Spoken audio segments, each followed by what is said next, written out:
এই জন্যে আমি বারবার আপনাদেরকে মনে করে একটা কথা, আমার জীবন থেকে উপলব্ধি করি একটা কথা, যে একমাত্র আল্লাহ ছাড়া এই পৃথিবীতে এবং পরকালে আমাদের আপন বলে কেউ নাই।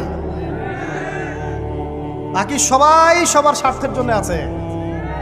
মানুষ মানুষের অবস্থানকেই মূল্যায়ন করে, মানুষ মানুষের অবস্থানকেই মূল্যায়ন করে। আল্লাহ রাব্বুল আলামিন আপনার ভিতরটাকে ভালোবাসেন। দেখেন, আপনি যখন নামাজ পড়েন নাই, আল্লাহ পাক কিন্তু আপনাকে ধ্বংস করে দেন নাই। আল্লাহ পরম করুণাময় আপনাকে হেদায়েত দিয়ে নামাজি বানিয়ে দিয়েছেন।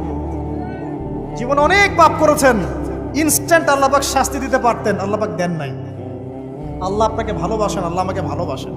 আল্লাহ পাকের এই ভালোবাসার ঋণটা শোধ করার জন্য হলেও নামাজি হয়ে যান, আল্লাহর পথে ফিরে আসেন, দিনের জন্য কিছু করেন, দিনের ফিকির করেন, পড়াশোনা করেন। প্রিয় ভাইরা, আল্লাহ পাক তৌফিক দান করুন। দেখুন, এই রিবা থেকে দূরে থাকার জন্য একটা হাদিস যথেষ্ট, যে 4 শ্রেণীর মানুষকে আল্লাহ রাসূল